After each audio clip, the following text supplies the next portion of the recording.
सूरह मुल्क की ये पहली और दूसरी आयत जिसकी हम गुफ्तगू कर रहे हैं जिसकी रोशनी में के परवरदिगार मालिक है ये सारे मुल्क का। ये मुल्क यानी सारी कायनात जो दिखती है उसका भी परवरदिगार मालिक है, जो नहीं दिखता है उसका भी परवरदिगार मालिक है, जो इस मुल्क से पहले का ये मुल्क है उसका भी परवरदिगार मालिक है, इस मुल्क के बाद पता नहीं और कितने मुल्क आएंगे उसका भी मालिक परवरदिगार। अल्लाह कहता है मैं तबारक हूँ मैं एक बहुत अजीम शय हूं और मैं इस सारी कायनात का मालिक हूं और मैं ही हूं जो मौत और हयात को खल्क किया और मैं वो हूं जो इस मौत और हयात के बीच में जो अहसन अमल रखा हूं, उस अमल करने वालों को मैं बहुत खूबी से या बहुत नजदीकी से उनसे ज्यादा जानता हूं कि इंसान जब अमल करे हैं तो अमल अल्लाह के लिए होता है या अपनी खुद की शख्सियत के लिए होता है या कोई और शय के लिए होता है। जो अल्लाह के लिए होता है अल्लाह उसे अहसनुल अमल कहता है, यानी जिस अमल में खुलूस हो उस अमल को परवरदिगार कहता है ये अमल अहसन है। अहसन यानी आला, खूबेस्ट, खूबे, ये अमल सब में आला है। कौन सा अमल? जिसमें खुशू हो, खुरबत हो, मगर हो तो किसके लिए? परवरदिगार के लिए, परवरदिगार के लिए हो। चाहे वो अमल आपकी हर रोज की पंजगाना नमाज क्यों ना हो, वो अमल चाहे आपका जितने औक़त भी परवरदिगार आपकी हयात में आपकी तौफीक़ात में लिखा है उतने मर्तबा, जितने मर्तबा भी आप हज को गए, अगर वह हज परवरदिगार के लिए है तो वह एहसन अमल है। अगर आपकी हर रोज की नमाज परवरदिगार के लिए है तो वह एहसन अमल है। आप किसी की मदद कर देते हो, अगर वो परवरदिगार के लिए है तो एहसन अमल है। अगर आप ला इलाहा इल्लल्लाह कहते हो, अगर इस ला इलाहा इल्लल्लाह कहने पे सिर्फ परवरदिगार की मर्जी शामिल हो तो फिर वो एहसन अमल है। नहीं तो आपका ला इलाहा इल्लल्लाह मुहम्मद रसूलुल्लाह अली वलीउल्लाह ये सारा का सारा कहना सिर्फ ज़बान खर्च हो जाए। जब तक इसमें खुशूए परवरदिगार या मर्ज़ी परवरदिगार, इरादत परवरदिगार या उसकी रिदा न शामिल हो, चाहे वो अमल कोसा भी हो। हर अमल खैर अगर अल्लाह के लिए हो और बंदे के लिए ना हो तो वो अमल एहसन अमल बन जाता है। अरे हैदरी,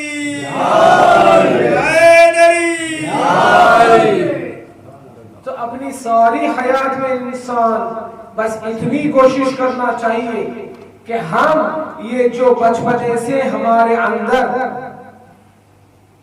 फितरत बनाए बैठे हैं, फितरत ला इलाहा इल्लल्लाह की, फितरत मोहम्मद रसूलुल्लाह की, फितरत अली वलीउल्लाह की, और ये जो हम 5 गना नमाज पढ़ते हैं फितरतन या आदतन, इसको इंसान इस फितरत व आदत से ट्रैवल करके वहां से गुजर के खुशूए परवरदिगार तक पहुंचना चाहिए।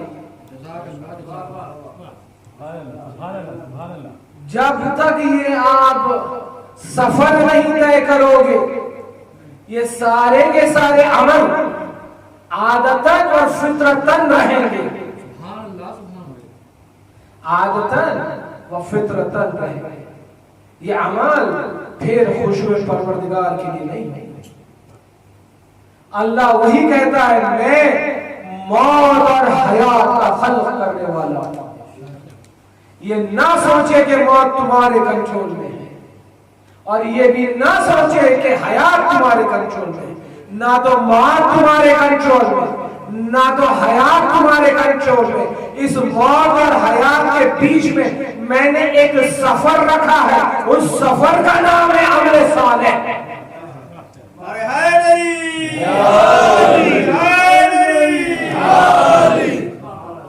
उस सफर का नाम है अमल सालेह। अगर वो अमले साले अपनी फितरत बना लोगे तो मैं परवरदिगार तुम्हें अपना जिक्र बना लूंगा। क्या कहा परवरदिगार ने कि ऐ बंदे, ना तो मौत पे तेरा इख्तियार,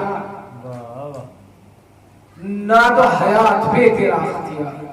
मैंने तुझे इख्तियार दे छोड़ा है तो बस इतना कि इस हयात और मौत के बीच में जो सफर है उसमें तू अमले साले कर ले।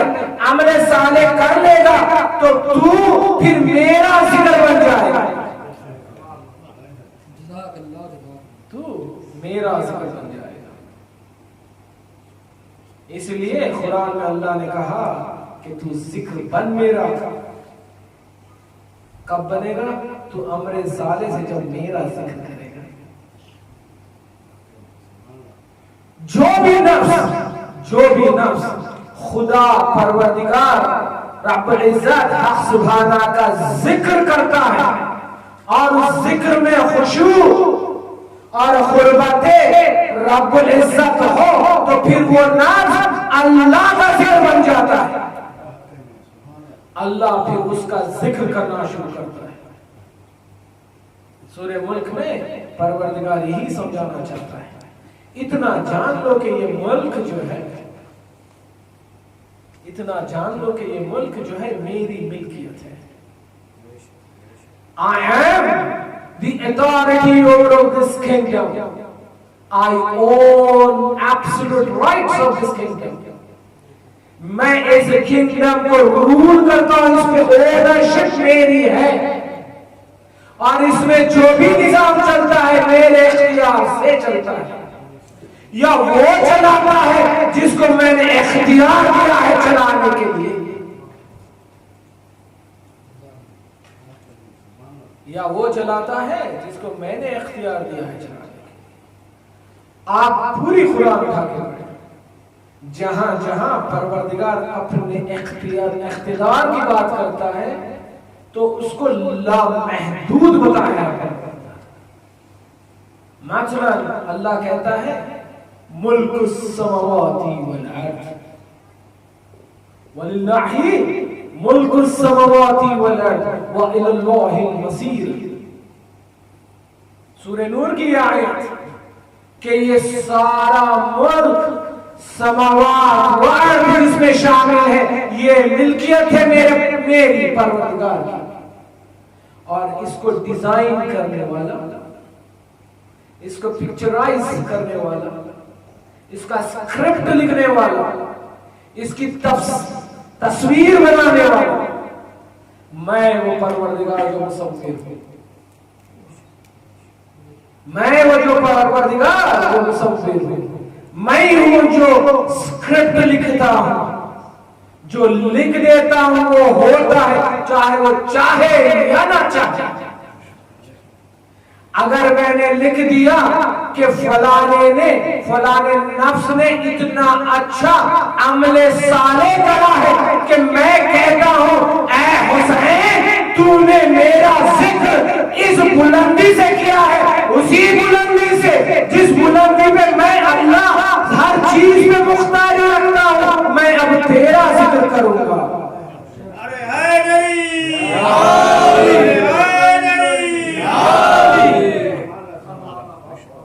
जमीन खरीद कर हुसैन नक्शा बना रहे हैं, जमीन खरीद कर हुसैन नक्शा बना रहे हैं। मदीना छोड़कर जंगल बसा रहे हैं, मदीना छोड़कर जंगल बसा रहे है। करबला तू मुकद्दर अपने पे नाज कर, तेरी जमीन का बहाव हुसैन बढ़ा रहे हैं।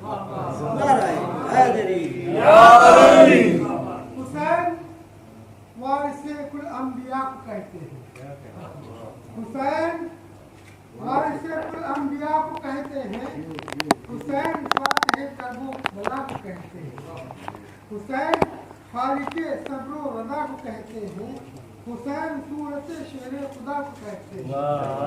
जहाँ में दूसरा अब कोई शाह मशरिक़ैन नहीं, जहाँ में अब दूसरा कोई शाह मशरिक़ैन नहीं, हुसैन तेरे सिवा अब कोई हुसैन नहीं। नारे हैदरी। हुसैन के अलावा कोई शाह मशरक़ैन नहीं है। ये अल्लाह ने हुसैन की फजीलत बयान की है हसन व हुसैन में। कहाँ पर की है? कुरान में की है। जब अल्लाह कहता है मैं अल्लाह रब हूं, किसका रब हूं? कुरान पढ़ा कीजिए, कुरान पढ़ेंगे तो हुसैन और ज्यादा समझ में आएंगे और इस शेर पे और महसूस होंगे आप जब भाई ने शेर पढ़ा कि शायर मशरक़ैन है हुसैन। शायर मशरक़ैन कहते हैं शाह, शाह फारसी वर्ड है, फारसी अजमी लफ्ज़ है शाह। शाह यानी हुकूमरान, हुकूमत करने वाला, हुकूमत करने वाला शाह है मशरक़, मशरिक़ का शाह है हुसैन, मशरिक़ का शाह है हुसैन। इसलिए अल्लाह ने सूरे रहमान में कहा रब्बल मशरिक़ैन व मग़रिबैन। अगर मशरिक़ हुसैन इब्न अली है तो मग़रिब हसन इब्न अली है। ये दोनों के बीच में हयात और मौत होती है, क्योंकि दोनों के बीच में ही तो रात और दिन का सफर होता है।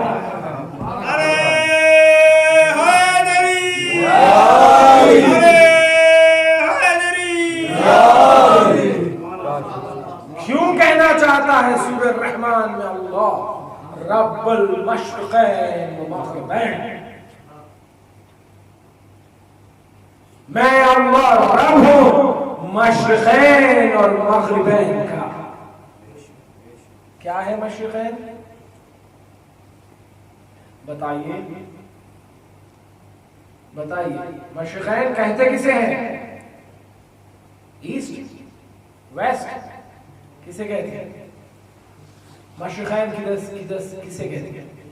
मैंने कहा कि परवरदिगार कहता है रब्बुल मशरिक़ैन व मग़रिबैन कि मैं मशरिक़ और मग़रिब का रब हूं। इससे क्या मुराद है परवरदिगार कि एक तरफ अल्लाह कहता है मशरिक़ यानी हुसैन इब्न अली। अब भी मुझ पे मेरे पे शक ना कीजिए, भाई ने पढ़ा शेर और मैं उसकी दलील सूरह रहमान से दे रहा हूं। मशरिक़ है हुसैन तो मग़रिब है हसन। क्या है मशरिक़? और फिर मैंने कहा कि अल्लाह कहता है मैं रब हूं इस मशरिक़ और मग़रिब में, और यहां अल्लाह कहता है अल्लज़ी ख़लक़ल मौत वल हयात, मैं हयात और मौत को खल्क़ किया और उसमें जो अमल साले करता है उसे मैं पहचानता हूं। क्या है मशरिक़? क्यों कह रहा है शायर शाह मशरिक़ है? एक शायर ने, कई शायर ने कहा ये सारे के सारे शेर कहते हैं रसूल अकरम की उस हदीस से। अगर आपको ये भी पता चले कि शेर कहने वाला कहना क्या चाहता है तो और मजा आता है। अगर शेर समझ गए तो और मजा आता है ना? बताइए। कई शायरों ने कहा शहर मशरिक़ैन है हुसैन, यानी मशरिक़ पे हुकूमत है हुसैन और वहीं मग़रिब पे हुकूमत है हसन की, हसन इब्न अली। क्या है मशरिक़?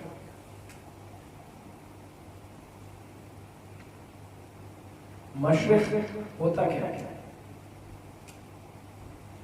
आप फजर कब पढ़ते हैं?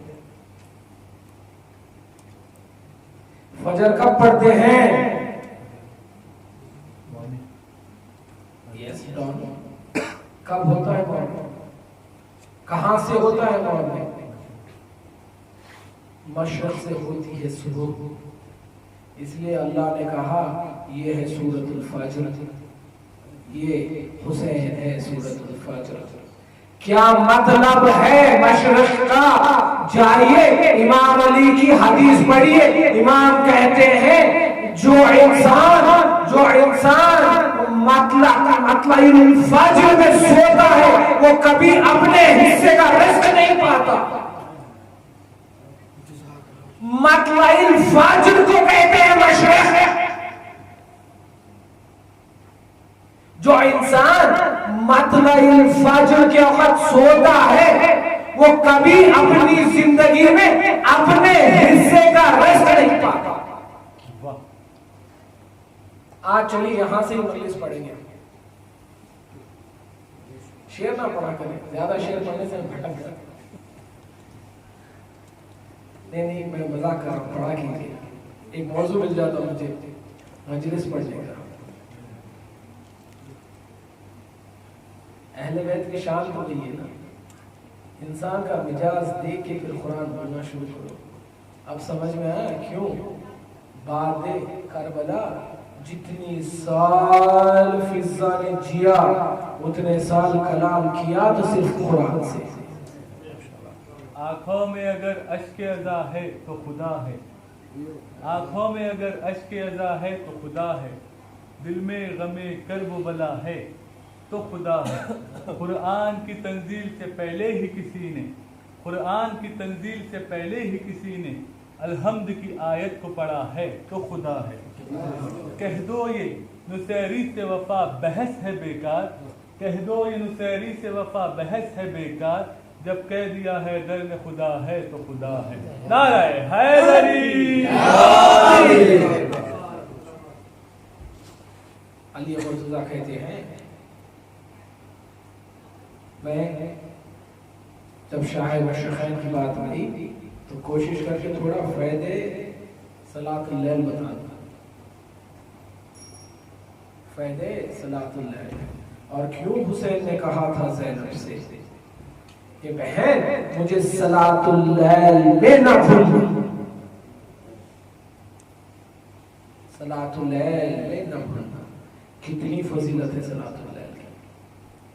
अली मुर्तज़ा कहते हैं जो इंसान मतलुल फज्र की वक़्त सोता है कभी अपनी सारी जिंदगी अपने हिस्से का रिस्क नहीं पाता। यानी मैं वजाहत करते चलो, जब वो जो भी उसकी माशी हालत होगी इस दुनिया में, उस इंसान की जो मतलुल फज्र के वक्त सोता है शायद उस माली हालत उस इंसान की है तो उसकी बीवी की वजह से, या हो सकता है तो उसकी औलाद की वजह से, या है तो उसके माँ बाप की दुआओं की वजह से, मगर उसका हिस्सा नहीं है। किसका हिस्सा नहीं है? उसकी किस्मत नहीं है। अल्लाह कहता है, मौला अली कहते हैं अल्लाह ने इरशाद किया है जो इंसान मतलुल फज्र को सोता है कभी अपने सारे हयात अपना रिस्क नहीं पाता है तो किसी और के नसीब से। यानी अगर किसी की $1000 या 1000 PT या 1000 पाउंड सैलरी है और वो इंसान घोड़े बेच के मतलुल फज्र के वक़्त सोता हो तो जान लीजिए मौला कायनात कहते हैं कि ये $1000 जो है ये अपने नसीब से नहीं कमाता, ये अपने नसीब से नहीं कमाता। हो सकता है ये नसीब इसकी बीवी का हो सकता ये नसीब इसकी माँ की दुआओं का असर हो सकता अगर ये मतलुल फज्र पे न सो हो सकता अल्लाह ने इसकी किस्मत में $10,000 लिखा, हो सकता अल्लाह इस की किस्मत में $10,000 लिखा।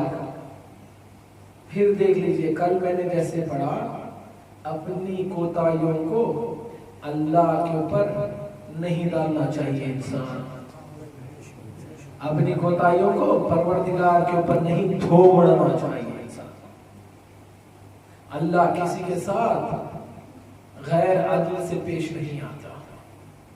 अल्लाह ने इस दुनिया को बनाया ही सिर्फ इसलिए है ताकि जो अमले साले करते हैं वो कामयाब हो इस दुनिया में और आखिरत, फिर दुनिया वाला आखिरत। अरे हैदरी, अरे हैदरी। ऐसा अपने कोताहियों को परवरदिगार के उस पर ना छोड़े। ये तो हमारा परवरदिगार ने हमको दिया ही नहीं। जाइए तलाश कीजिए कहां पर कमी रह गई। इसलिए मेरे मौला ने कहा था, मुझे पछतावा है तो बस एक ही बात का, जितना मैं दे सकता था किसी ने मांगा नहीं, जितना मैं सिखा सकता था किसी ने पूछा नहीं। नारे हैदरी। हमने अहले बैत से पूछा ही नहीं। अगर हमारे पास कोई मुफलिस है तो ये अहले बैत की अता में कोई कमी नहीं। ये हमारी कोताही है, हमने वैसे अमले साले से मांगा ही नहीं। बहादुर शाह जफर अली मुर्तजा की जाइए, जिसको ज़ियारत नसीब हुई है वो मेरी बात से अग्री करेंगे, और जो नहीं जिसको ज़ियारत नसीब हुई अल्लाह उनको ज़ियारत लिखे उनकी किस्मत में।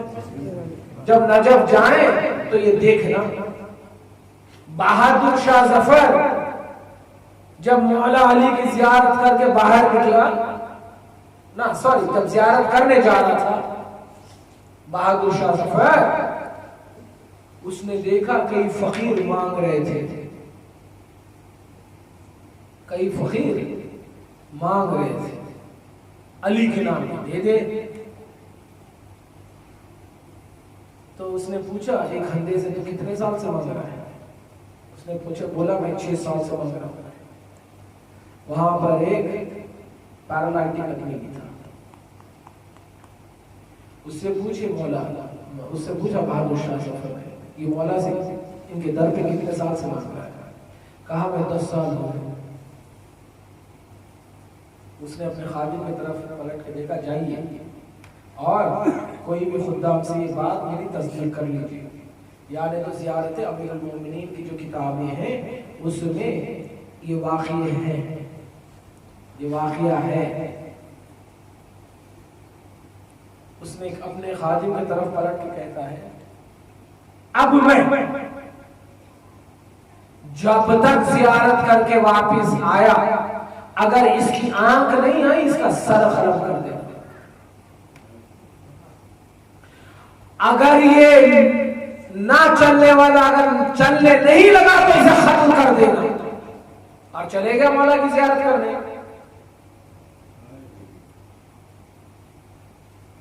चले गया मौला की ज़ियारत करने। वापस पलट के आया बहादुर शाह जफर, तो देखा कि जो अंधा था वो देखने लगा, जो पैरालाइटिक था। मैं जो मौजिज़े पढ़ता हूं मनगढ़ नहीं पढ़ता। जाइए, ये पूरी हिस्ट्री म्यूजियम में अमीरुल मोमिनीन जो नजफ अशरफ में हरम के अंदर है उसको लिखी हुई है, और हर ज़ियारत की किताब में लिखी हुई है। आया तो जो लंगड़ा था चलने लग गया। तो खादिम बोलता है, ये 10 साल से मांग रहा था, 10 साल से मांग रहा था, इसको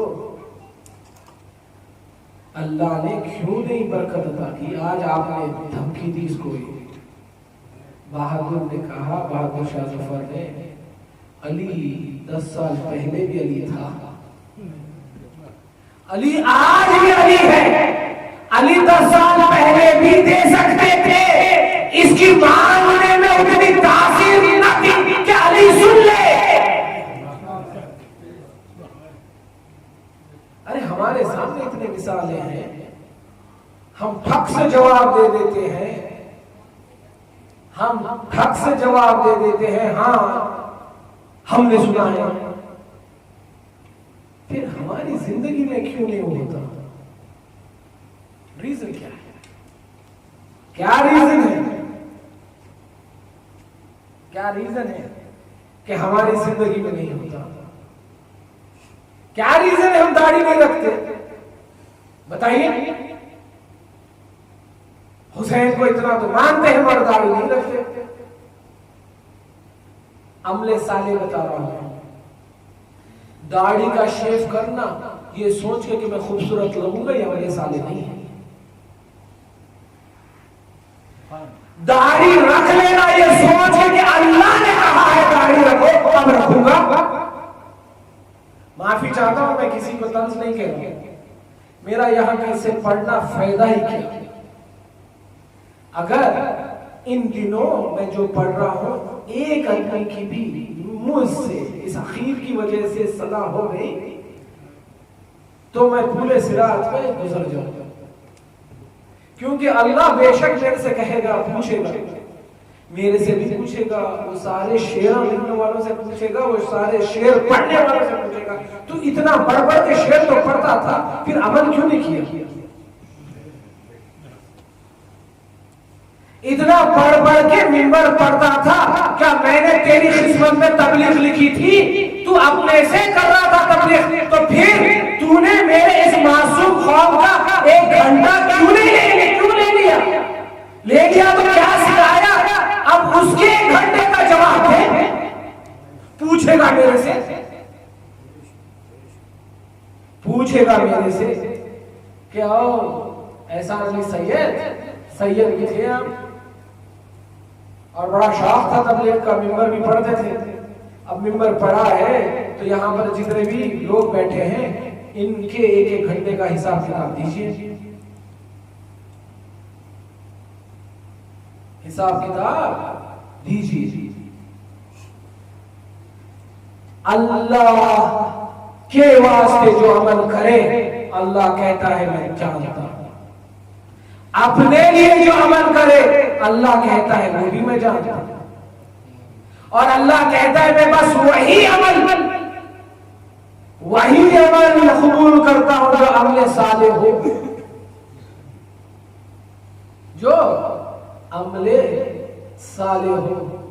आइए मैं आज दाढ़ी पे एक छोटा वाकया पढ़ता हूं, फिर आगे चले जाता हूं।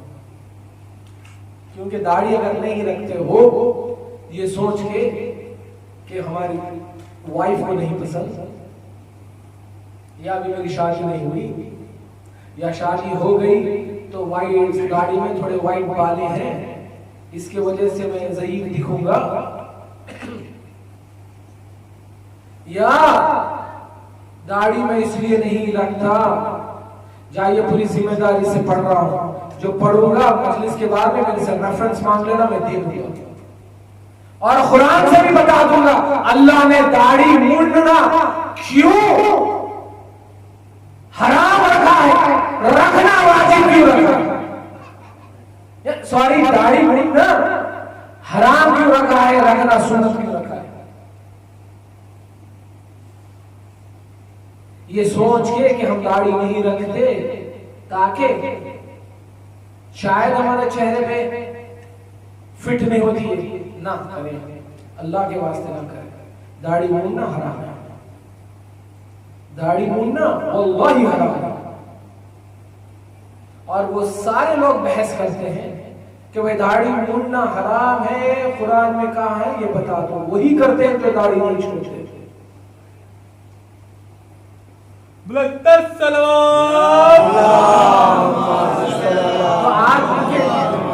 आज उनके लिए जो दाढ़ी नहीं छोड़ते कुरान से दलील दे दूंगा, और अली मुर्तजा से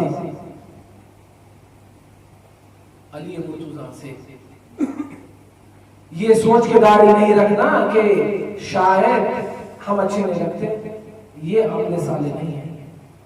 ये सोच के दाढ़ी रख लेना कि अल्लाह ने हुक्म दिया, अब हम कैसे भी दिखो। फिर अल्लाह कहता है उस दाढ़ी में मैं नूर पैदा कर दूंगा, मैं नूर पैदा कर दूंगा।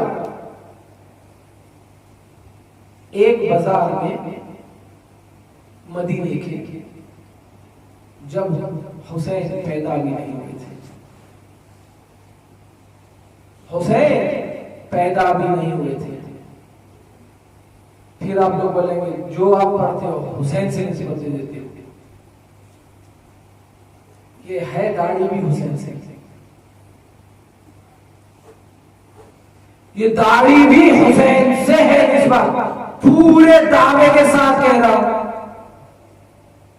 हुसैन पैदा भी नहीं हुए थे। हुसैन इब्न अली इस जहां में आए नहीं थे। अली मुर्तजा मदीने से गुजर रहे थे। अली हर दुकानदार के पास रुक के जा रहे थे ताकि अली की मौजूदगी से उसे फायदा हो जाए, यानी उसे बरकत हासिल हो जाए। क्योंकि अली का जिक्र करना इबादत, उनका चेहरा देखना इबादत, उनके बारे में सुनना, सोचना, समझना इबादत है। तो मौला इमाम कहते ही वो है जो लोगों को इबादत की तरफ राग़िब करे।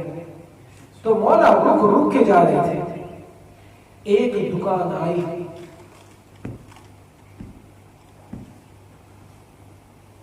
एक दुकान आई, अदबन कह रहा हूं उन सब से, अगर ये सोचते हैं कि मैं उनके ऊपर पढ़ रहा हूं जो दाढ़ी में रखते, इसलिए पढ़ रहा हूं, उनसे मोहब्बत है मुझे, इसलिए पढ़ रहा हूं, उनसे मोहब्बत है। उन सब से मोहब्बत है मुझे जो या हुसैन कहते हैं। मेरे हजारे जाने कुर्बान उन पे से भी जो या हुसैन कहते हैं। तो मेरी बातों का गलत मतलब ना निकालिएगा। मैं तंज नहीं पढ़ता, सिर्फ अपनी ड्यूटी पूरी करता। तो अली मुर्तजा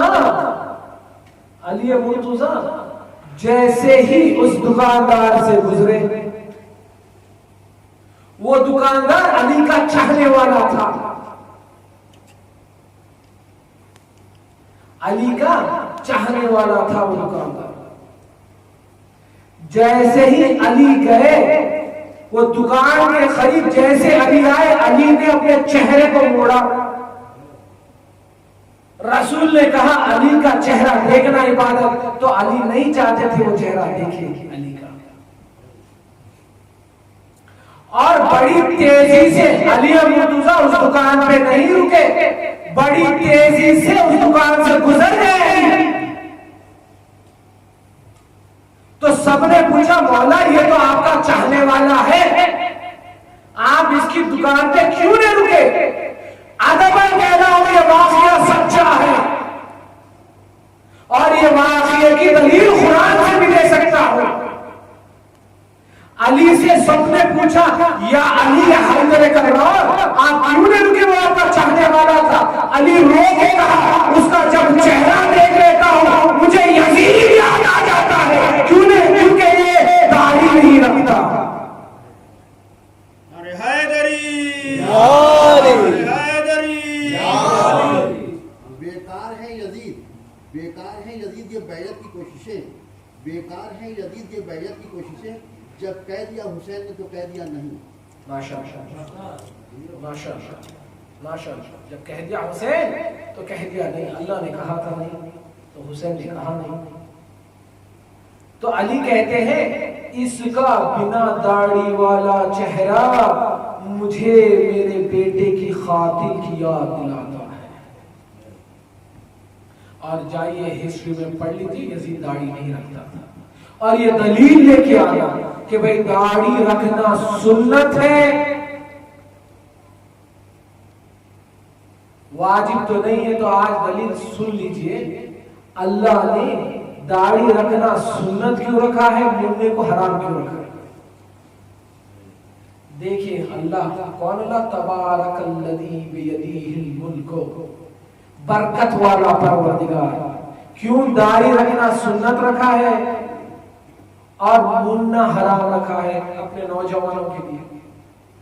बुजुर्ग तो जानते हैं ये बात, बताइए बेटा क्यों क्यों रखना सुन्नत है, मुन्ना हराम है? क्यों बताइए क्यों? नहीं मालूम? सुनिए, सुन्नत है और मुन्ना हराम है, ये छूट नहीं देता कि आप दाढ़ी ना रखो। अल्लाह ने वाजिब इसलिए नहीं रखा दाढ़ी रखना क्योंकि दाढ़ी है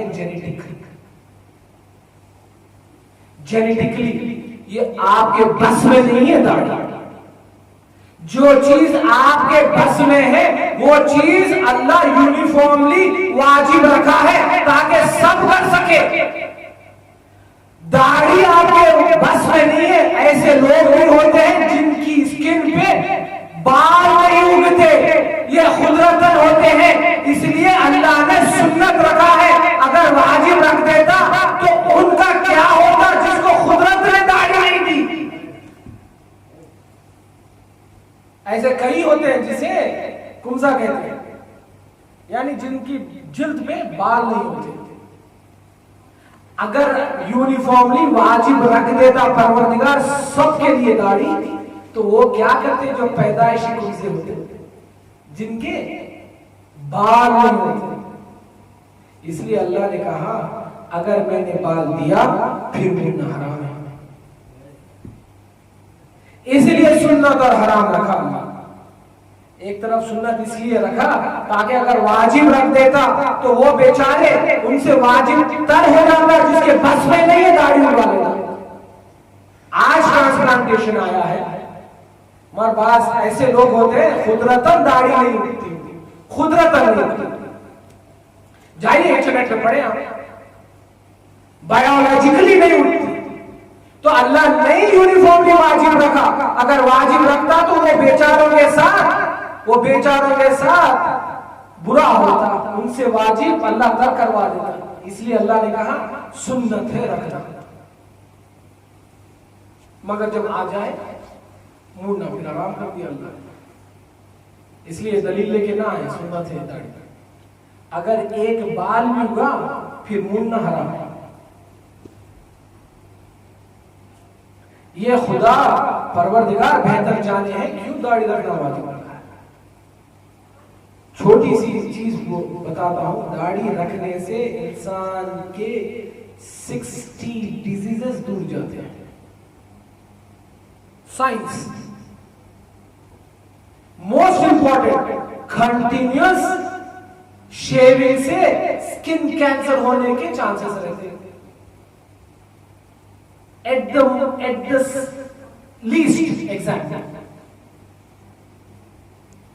दाढ़ी अल्ट्रावायलेट रेज से प्रोटेक्ट करती है, तुम जल्दी बूढ़े नहीं होते, यानी मर्दानगी कायम रहती है।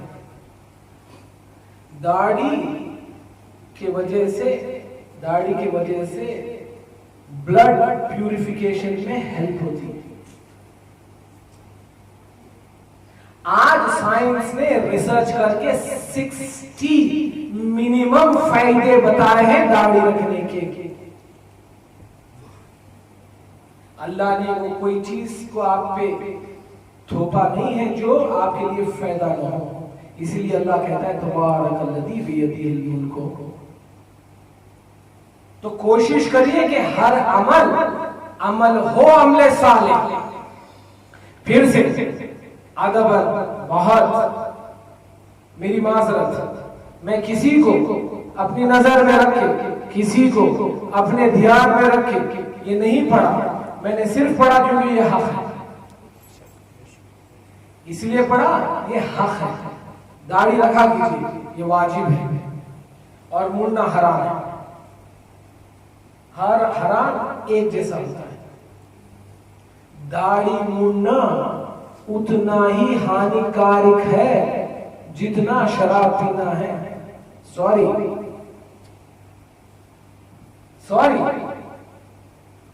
शराब भी हराम, दाढ़ी मुन्ना भी हराम। दो हराम में कोई फर्क नहीं। कोई फर्क नहीं। गीबत करना हराम, शराब पीना हराम, कोई फर्क नहीं। अमले साले किया कीजिए, अमले साले किया कीजिए और फिर अपने आप से पूछिए कितनी फर्क आ गई हमारी जिंदगी में, कितना हमारे जिंदगी में फर्क और कामयाबी अल्लाह ने लिख दिया। अल्लाह पे मत ये इल्जाम लगाइए नऊज़ु बिल्लाह कि हम को यही नसीब में क्या करें, या आपकी आलसी पता है ये क्या करें। अमले साले, अब अल्लाह कहता है जो अमले साले करे हैं वो कामयाब है। फिर अल्लाह कहता है कि मैं तबारकल्लज़ी बियदिल मुल्कु व हुवा अला कुल्ली शैइन क़दीर अल्लज़ी खलक़ल मौता वल हयाता लियब्लुवकुम अय्युकुम अहसनु अमलन व हुवल अज़ीज़ुल गफ़ूर। सूरह मुल्क कि मैं मौत और हयात के बीच में जो अमले साले तुम करते हो उसको मैं जानता हूं। तो आज की हमारी बहस शुरू हुई शाह मशरक़ैन से, शाह मशरक़ैन से। तो जो जो इस महफिल में, इस मजलिस में आते हैं, जहां जहां पर भी मजलिस में जाते हैं, कोशिश कीजिए कि अली मुर्तज़ा अपना चेहरा बिना बताए के तेजी निकल गए थे, सिर्फ इसलिए कि अली मुर्तज़ा को हुसैन के खातिर याद दिलाता था क्लीन शेव। आप जाके हिस्ट्री में पढ़िए, यजीद शेव करता था, उटपटांग हुज्जतें लेके ना आए। यजीद खाना भी खाता था, तो हम खाना भी खाना छोड़ दें। किसी ने मेरे से पूछा, करबला में पूछा, यजीद खाना नहीं खाता था तो शर्मी, मैं बोला इट इज एक्टिव। क्या जवाब दिया उसको जवाब क्या? मौला अली ने कहा कि जाहिल को जवाब ना दे ये अक्लमंदी की दलील है, इल्म की निशानी है। तो मैं तो मौला अली का मानने वाला हूं, मैं कहा जाहिल, मैं बोला योगेश ट्राई, कोशिश कर ले। तो ऐसे उटपटांग दलीलें ना पेश किया कीजिए। अल्लाह ने कह दिया हराम तो हराम, हलाल मोहम्मद, हलाल इला यौमिल आखिरह, हराम मोहम्मद, हराम इला यौमिल आखिरह। जो मोहम्मद मुस्तफा सल्लल्लाहु अलैहि वसल्लम हलाल कह दिया वो हलाल है आखिरत तक, जो उन्होंने हराम कह दिया वो हराम है आखिरत तक। तो अपने दिमाग से दलीलें ना पैदा करें। अल्लाह कहता है कि जो हयात और मौत के बीच में मैंने तुम्हें इख्तियार दिया है कि अमरे साले करो। जब ये करोगे तो मैं मेरे इख्तियार तुम्हें दे दूंगा, मैं मेरे इख्तियार तुम्हें दे दूंगा। अब अल्लाह के इख्तियार में क्या क्या है? अल्लाह के इख्तियार में क्या क्या है? सारी चीज जो हम समझ सकते हैं वो भी उसके इख्तियार है, नहीं समझ सकते हैं वो भी इख्तियार है। तो क्यों हुसैन इब्न अली को शाह मशरक़ैन कहते हैं और क्यों हसन इब्न अली को शाह मग़रिबैन कहते हैं? और क्यों अल्लाह कहता है नाज से, क्या कहता है अल्लाह नाज से सूरह रहमान में, रब्बल मशरिक़ैन व मग़रिबैन फ़बिअय्यि आलाइ रब्बिकुमा तुकज़्ज़िबान, कि मैं रब ही हूं। किसका रब है? परवरदिगार किसका है? वो अल्लाह। अल्लाह कहता है मैं अल्लाह हूं हुसैन और हसन का, हसन और हुसैन का। इसलिए हमारे पर शक ना करे, हम जब मांगते हैं या रब्बल हुसैन बेहक़ हुसैन, एक शिफ सदर हुसैन, इसलिए मांगते हैं क्योंकि अल्लाह ने हमको मांगने का सलीका सूरह रहमान में सिखाया है। रब्बल मशरिक़ैन व मशरिक़ैन। अरे हाय नबी, हाय हुसैन अल मिन्नी की तशरीह करबला में हुई। हुसैन अल मिन्नी की तशरीह करबला में हुई। इमाम हो के नबूवत चला रहे हैं हुसैन। इमाम हो के नबूवत चला रहे हैं हुसैन। जो हुरे मजाज हो फितरत की तरफ आ जाए, इमाम बारू में आप भी बुला रहे हैं। क्यों मशरिक़ैन कहते हैं हुसैन? मशरिक़ैन किसे कहते हैं? जिसको भी उर्दू आती है। मशरिक़ यानी वाहिद, सब लगा। मशरिक़ैन यानी अख्तर बिन वाहिद, एक से ज्यादा। अब इस कायनात में जितने इस आलमी में जितने मशरिक़ैन होंगे, उतने मशरिक़ैन का मतलब है हुसैन बिन अली। और इस कायनात में जहां जहां मशरिक़ैन होंगे, उस मशरिक़ैन का मतलब है हसन इब्न अली। इसलिए रसूल कहते हैं ये दोनों शहजादे जो है सैयद शहबाब अहल जन्ना है, ये जन्नत के सरदार है। ये दोनों जन्नत के सरदार हैं। मशरिक़ैन किसे कहते हैं? और मैंने कहा कोशिश कीजिए मतलअल फज्र को ना सुनो। जो इंसान मतलअल फज्र को सोता है, अली मुर्तज़ा कहते हैं अपने हिस्से का, अपनी जिंदगी का रिस्क कभी नहीं पाता। कोशिश करें वो टाइम पे जागे, वो टाइम पे, क्योंकि वो टाइम है हुसैन इब्न अली का। मतलअल फज्र किसे कहते हैं? जब अल्लाह तारीखी को छाड़ता है। हाय क्या पढ़ूं मैं हुसैन के बारे में, क्या है हुसैन? सफीनतुन नजा है हुसैन, मिज़बाहुल खुदा है हुसैन। क्या पढ़ूं मैं हुसैन के बारे में? किसे कहते हैं मतलअल फज्र? मशरिक़ कहते हैं किसे? जहां से तारीखी, जहां से तारीखी छटती है, जहां से तारीखी छटती है, हर अंधेरा दूर होता है। हर अंधेरा दूर होता है। जब ऐसा वक्त आता है तो अल्लाह सूरतुल क़द्र में कहता है, क्या कहता है? बिस्मिल्लाहिर्रहमानिर्रहीम, इन्ना अंज़लनाहु फी लैलतिल क़द्र वमा अदराका मा लैलतुल क़द्र लैलतुल क़द्रि खैरुम मिन अल्फि शहर तनज़्ज़लुल मलाइकतु वर्रूहु फीही बिइज़्निहि। फिर क्या कहता है? कहता है ना, कहता है, याद करो मतलअल फज्र। पढ़िए, चलिए आप लोग पढ़िए और बताइए किस आयत में मतलअल फज्र सूरह क़द्र में? पढ़िए, नहीं आगे पढ़िए, मन में पढ़ के बताइए किस आयत में मतलअल फज्र। जिंदाबाद, कोशिश आयत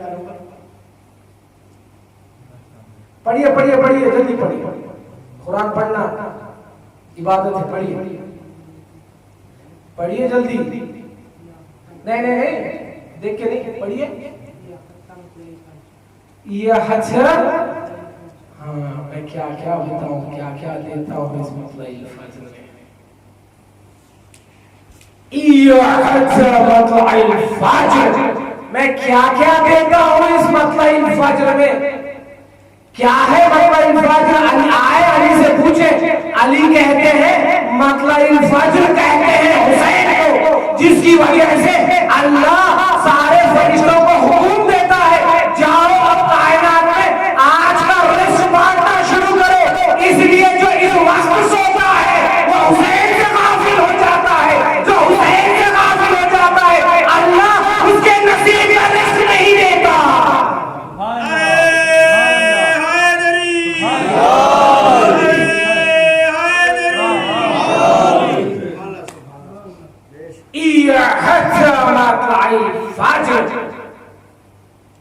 क्या क्या देता है परवरदिगार मतलइल फज्र में।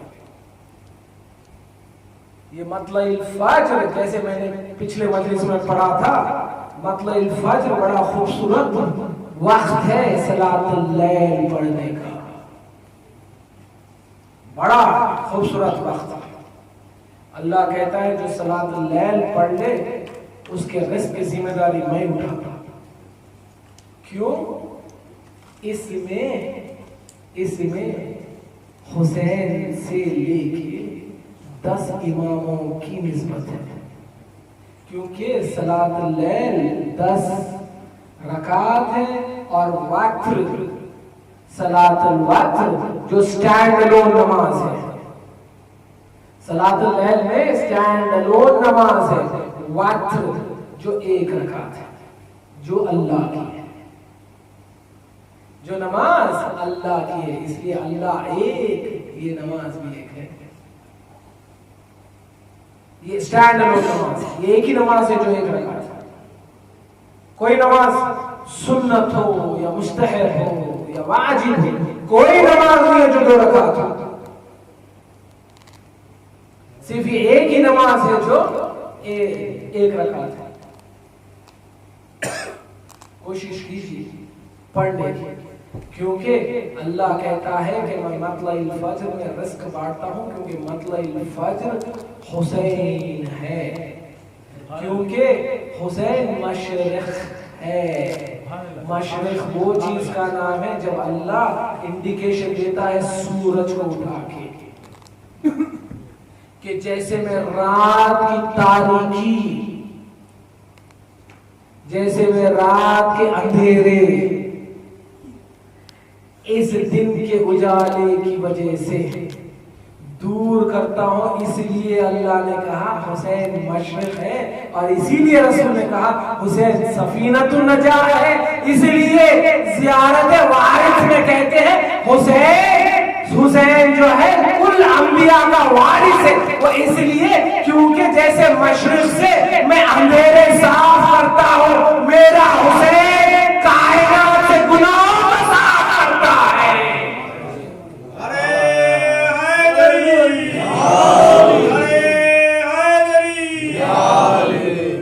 मेरा हुसैन गुनाहों को धो देता है, क्योंकि हुसैन ने अमले साले किया तो किसके लिए किया? रब के लिए किया। हुसैन को इसलिए रसूल कहते थे ये इरादतुल्लाह है। कितने गहरे अलखाब दिए हैं रसूल अकरम ने हुसैन को, यानी रसूल का देना यानी अल्लाह का देना। एक तरफ अल्लाह कहता है मैं रब्बुल मशरिक़ैन व मग़रिबैन हूं हुसैन और हसन इब्न अली को, एक तरफ अल्लाह कहता है सूरतुल फज्र है हुसैन। सूरतुल फज्र है, जाइए सूरतुल फज्र की पहली आयत पढ़े, वल फज्री वल फज्री वलैलिन। क्या पढ़िए?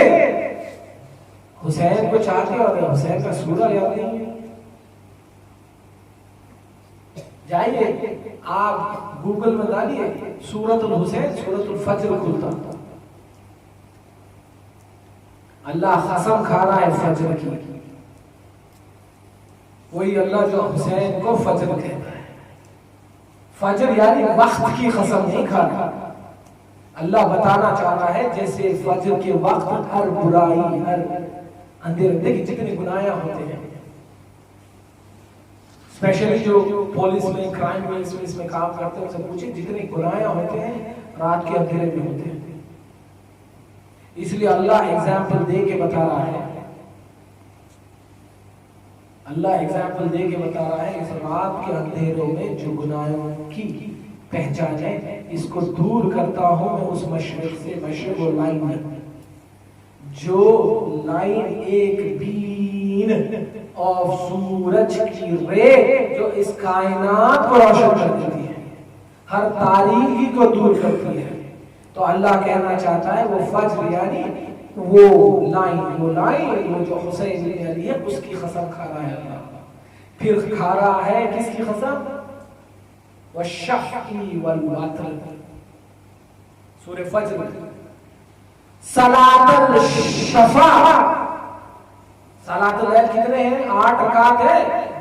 नवाफिल लैल 2 रकात है। सलातुल शफ़ा 1 रकात है। सलातुल वत्र, अल्लाह ये 2 रकात और 1 रकात नमाज की कसम खा रहा है फज्र के साथ।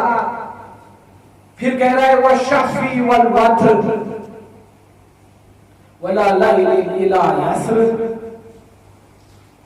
तुम्हें पता नहीं है जैसा लैल के अंधेरे को मैं साफ कर देता हूँ, कसम है मुझे इस हुसैन की, इसका नाम लो मैं तुम्हारी जिंदगी को रोशन कर दूंगा।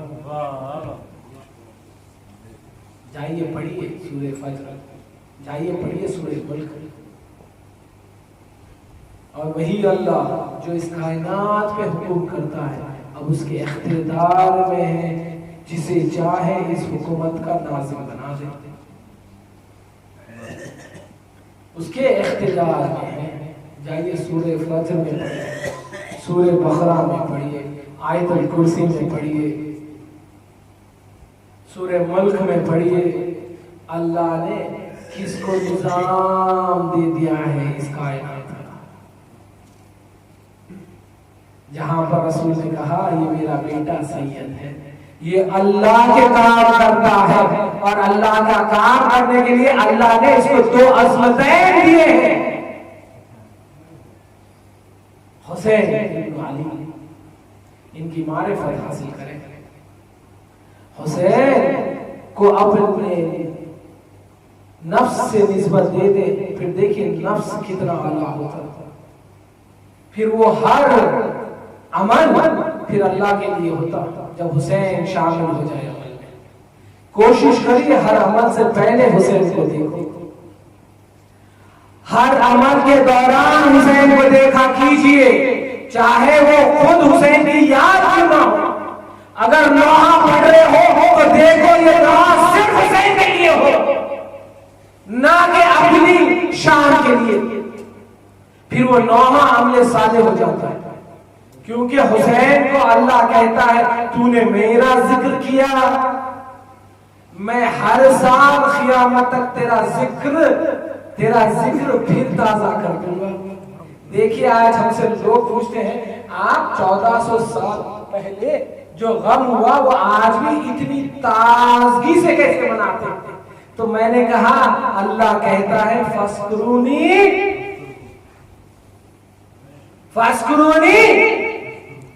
अस्कुरुकुम, तू मेरा जिक्र कर मैं तेरा जिक्र करूं। हुसैन ने इस बुलंदी से अल्लाह का जिक्र किया। अब अल्लाह कहता है हुसैन इब्न अली अब क़यामत तक हर साल हर वक्त आपका जिक्र इस कायनात में होता रहेगा। जाओ देखो इस साल भी 14 मिलियन थे करबला में, ये कह के लगता है तैयार लब्बैक या हुसैन, लब्बैक या हुसैन। क्योंकि हुसैन ने उस बुलंदी से अल्लाह का जिक्र किया था। हुसैन की मारिफत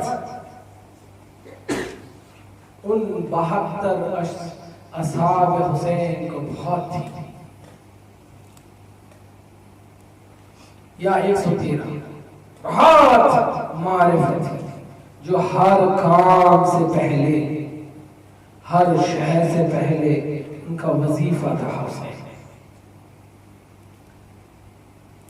उनकी हयात से अफजल थे हुसैन इब्न अली, उनकी हयात से बढ़ के थे हुसैन इब्न अली। इसलिए हुसैन ने भी कहा जैसे मेरे असहाब है वैसे मेरे नाना के ना थे, वैसे मेरे बाबा के ना थे। क्योंकि हुसैन ने इनको रब्बुल इज्जत की मारिफत करा दी थी। सोचिए अगर हुसैन इब्न अली के असहाब को इतनी मारिफत थी हुसैन की, आपके बस एक जज्बात को जगाऊंगा, उन सब जिनको बहने हैं। आज उस शहजादी का जिक्र करूंगा, कल जिसकी शहादत है। मेरे में हिम्मत नहीं है मैं उनका जिक्र करूं, क्योंकि मैं वारिस तथहीर का क्या जिक्र करूं। सोचिए, जहां असहाब हुसैन को इतनी मारिफत थी हुसैन इब्न अली की, तो सोचिए ज़ैनब को कितनी मारिफत थी अपने भाई की।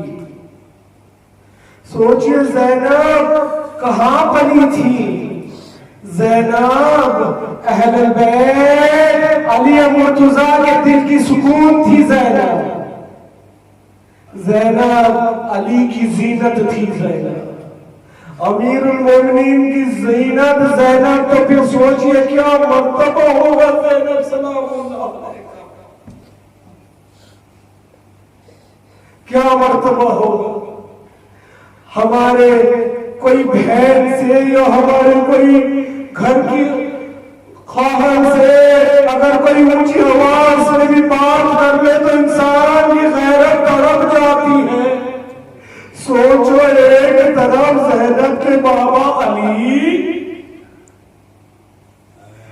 जो उसी शाम में हुकूमत किए थे, एक तरफ ज़ैनब के भाई हसन, एक तरफ ज़ैनब के भाई हुसैन इब्न अली, और एक तरफ ज़ैनब का वो गैरतमंद भाई जिसको अली ने सलातुल लैल में मांगा ही था तो बस दो चीजों के लिए, एक हुसैन की जान मत बचाए, एक ज़ैनब का पर्दा मत बचाए। सोचिए अब्बास के नफ्स में क्या बीती होगी जब अब्बास का सर नेज़े की नोक से ज़ैनब में पर्दा डालता था। बार बार ये सर नेज़े से जमीन में गिरता था और कहता था अल्लाहू अकबर।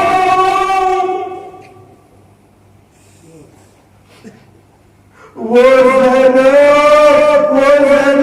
आज जिसका नाम इस कायनात में तब भी कायम है, जब ज़ैनब ने अपनी सोनी कमाई अल्लाह के लिए लुटा दी। इन्ना लिल्लाहि व इन्ना इलैहि राजिऊन। बिदन क़दाई व तस्लीम अल-अम्र हुसैन।